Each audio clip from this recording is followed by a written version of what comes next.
In 2010, four business friends got together and decided that they wanted to take on one of the biggest eyeglass monopolies out there. And of course, there was all kinds of pushback from friends and family and colleagues. Who's going to go up against a billion-dollar company in their right mind? Who the heck is going to want to buy glasses online? And it's so crazy because within just 3 weeks after launching, they hit their first year's sales goals. Now, who's this company that I'm talking about? Everyone knows them now as Warby Parker. What the heck happened in order for them to skyrocket to success in such a short amount of time? Just a couple of 20-year-old kids. How the heck did they do it? Well, in the context of this video, which is exactly what we're going to be talking about, it comes down to one word, friends, and that word is positioning. What was it that made Warby Parker so sticky?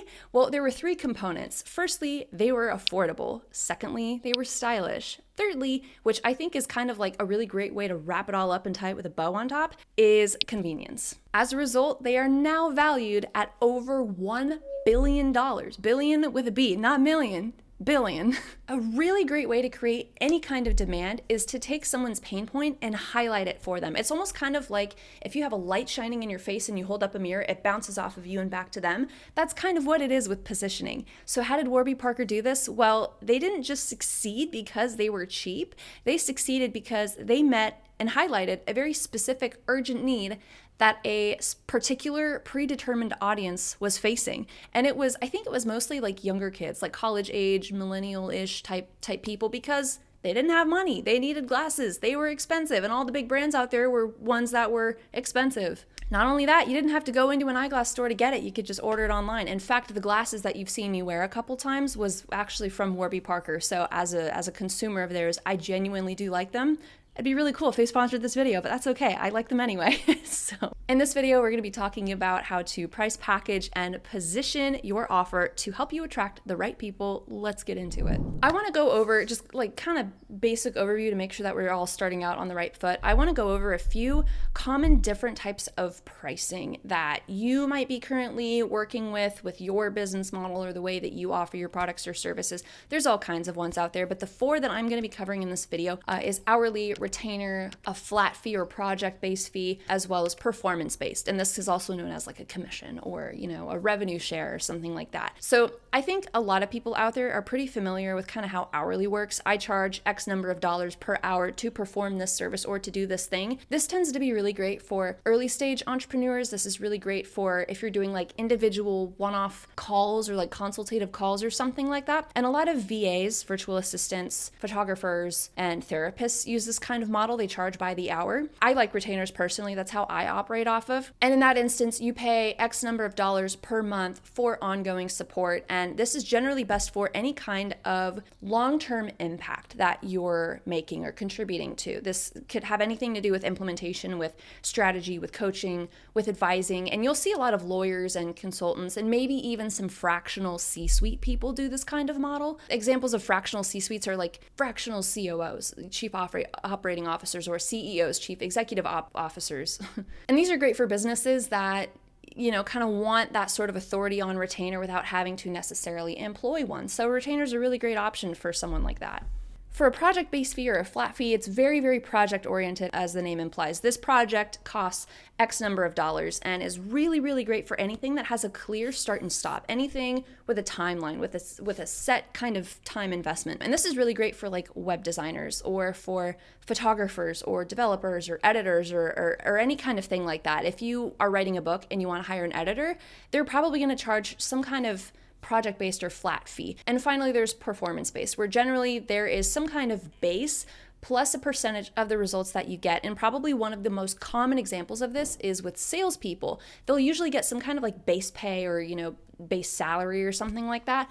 And then for every sale they get, they'll get a percentage of whatever thing they sold. So, if they're getting, $40,000 a year, let's say 45, I don't know what's appropriate, $45,000, let's say, and they make a sale that's worth $10,000, maybe they'll get 10% of that. I don't know what's appropriate for salespeople, but that's an example of one. Any kind of consultant. I would even say, anyone in the food and beverage industry. Why not? Because you have your hourly rate and then you have tips on top of it. It's not exactly the most accurate example, but it kind of maybe gives you a better idea. So you might have resonated with one of those price points. You might very well be operating off of one of those price points right now. I'm a retainer girl. I like retainer because frankly, hourly is kind of punishing for someone like me, which is kind of the next section of this video. We're going to be talking about some big mistakes that can kind of come up that you might be experiencing right now with getting business, with acquiring business, with keeping your business.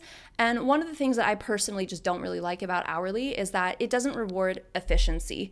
And you oftentimes have to rely on quantity. That's kind of like the opposite direction that I'm wanting to go, because as someone who's retainer based, I want to be able to be rewarded for working quickly or for doing the thing that I said I was going to do within that month, or, meeting objectives or anything like that. I also like being able to work with people that are able to afford higher ticket services so that I can work with a fewer number of bigger ticket people. That's really, really fun for me. So hourly just doesn't fit that kind of stuff that I value very well. But if you are hourly, doesn't mean that you have to switch if that's what's working for you. However, if you feel like there's a little bit of resentment building, if you're just a little bit irked about the way that your business might be working with you, one of the remedies that you can do with hourly based pricing is offering something that's more value-based. So this might be tied to results or a transformation of some kind, anything where the client feels like they can buy outcomes. So a really great example of this is when my husband and I got married back in November. I hired a photographer for 2 hours because 2 hours is all I really needed. I just got the essentials. She was charging $1,200 a month for 2 hours, and I knew for a fact that if I paid for that, I would get some really, really great wedding photos out of that, and I absolutely did. Myra is amazing. Thank you, Myra. That's an example. Another pain point that comes with positioning that a lot of people feel too is kind of blindly basing their pricing off of what their competitors are doing or other people in their niche. This can distract you from the value that you provide and the expertise that you're bringing to the table. So one thing that might make more sense if you're someone who, is kind of using competitors as a way to gauge your pricing. I'm not saying you shouldn't do that, you should, but it shouldn't be solely based off of what your competitors are doing. Internal benchmarks can really help with that. So what this looks like is calculating your baseline cost. What is the absolute minimum that you need to get paid to cover your overhead, to feel good about the work that you're doing? How many people or projects can you take on at a time with that base salary or with that base pricing? And then finally, just add a little more on top of that based on your expertise, based on your delivery, based on the customer experience that you're providing, based on the confidence that you feel in getting them those results. There's a really quick story with Picasso that I want to tell you real quick that kind of does a really good job of illustrating this. Picasso was eating at a restaurant somewhere and a lady came up to him and was like, "Oh my gosh, you're Picasso, make me a drawing." He was like, "Okay." So he pulled out a pen and napkin, did a little doodle in like 5 seconds, handed it to her and said, "Ma'am, that'll be $1 million. She's like flabbergasted. "Hold on a second. Hold on. What authority do you have to be charging me $1 million for a doodle that you just did in like 30 seconds? He said, "I'm not charging you for the drawing. I'm charging you for the amount of time it took for me to get to a point in my career where I could make that drawing in 30 seconds. That's a really, really great way of framing this. You're not necessarily charging for the deliverables, but you're also charging for the experience and the amount of time it took you to be able to deliver those results in the way that you do. If you're someone who's starting out, one pain point that I know you're probably feeling is underestimating yourself. And I really, really do acknowledge this pain point because you're new enough that you need to provide a lot of value for the pricing in order to attract that initial wave of clients. It takes an exponential amount of energy to get the ball rolling with your own business so that you can build up that social proof and that credibility and case studies and testimonials and all that stuff. So if you're someone who feels like you're almost undercharging, it's really easy for that to eventually lead to resentment and over delivery. You might already be there at this point yourself. So I would use a tool like a time tracking tool. Listen, I hate time tracking, but it gives you a lot of answers, gives you a lot of insight. I would use a free tool. I use Clockify. This is not sponsored. I just really like Clockify. And I would use that to track both your active and administrative time so that you know what that balance kind of looks like for you. Maybe that's communication, maybe that's revisions, emotional labor also counts. I would just kind of use a tool and just kind of see how your time is spent. Does that add up with the way that you're pricing stuff, the way that you're pricing them?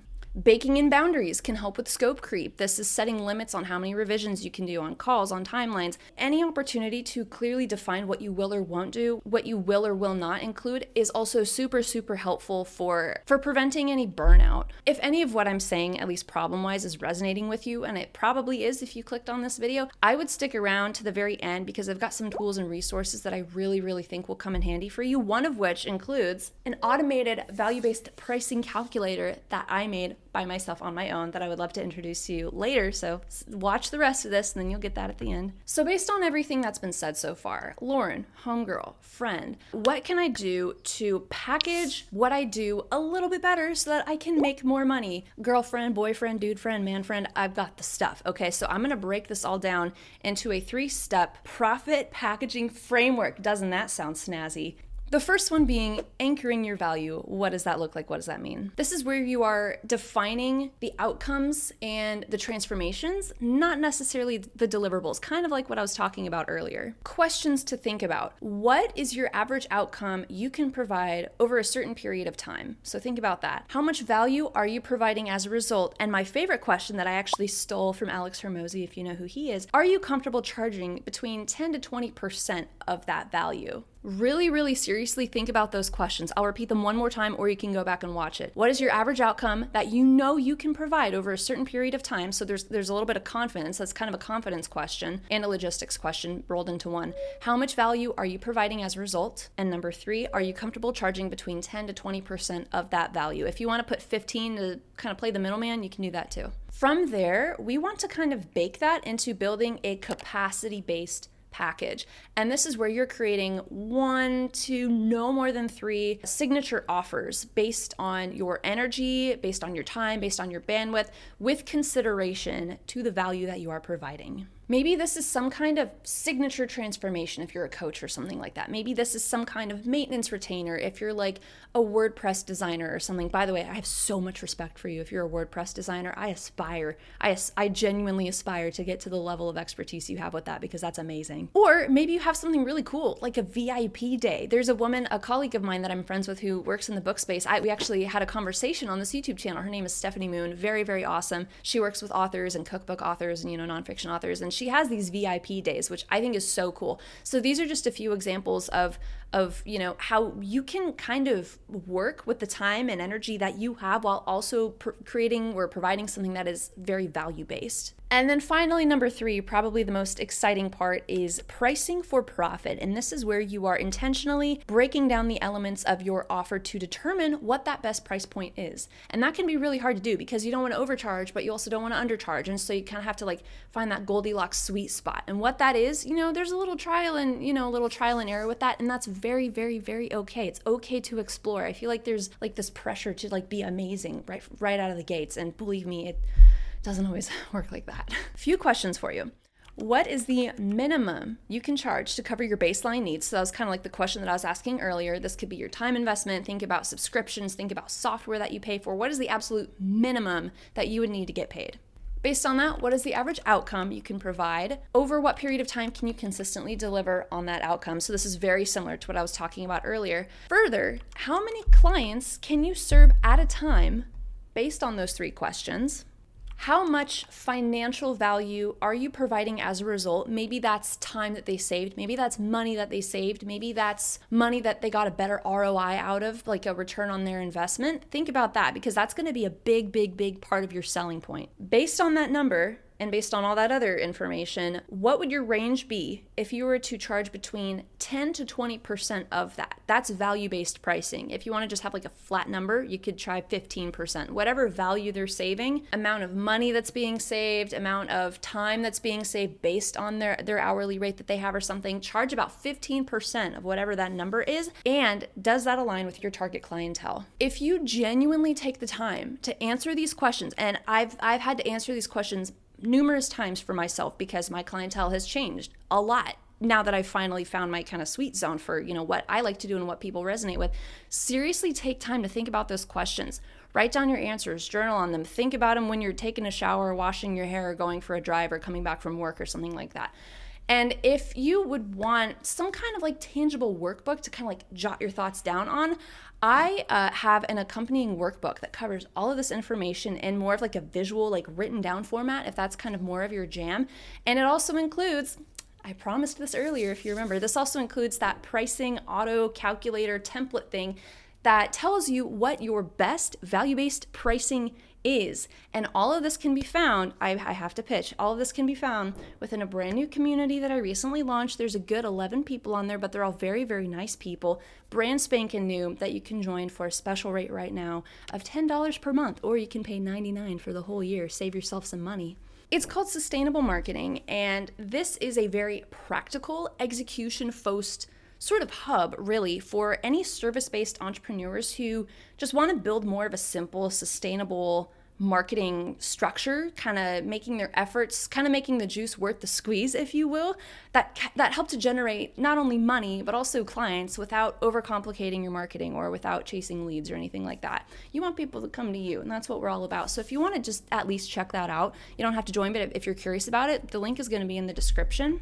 And that's where you can find that workbook, that pricing calculator, all that information. Otherwise, if that's not your jam and you'd rather just kind of hang out with me on here, absolutely fine. Be sure to subscribe, or you can join my newsletter. That's also found in the description down below. Other than that, that's all I have though. I really hope that this was helpful, or that it at least reframed some things for you. So feel free to leave your thoughts below, any questions that you have. I love having many conversations down below. So I'll see you in the next video. Take care until then. I'll see you next time. Bye.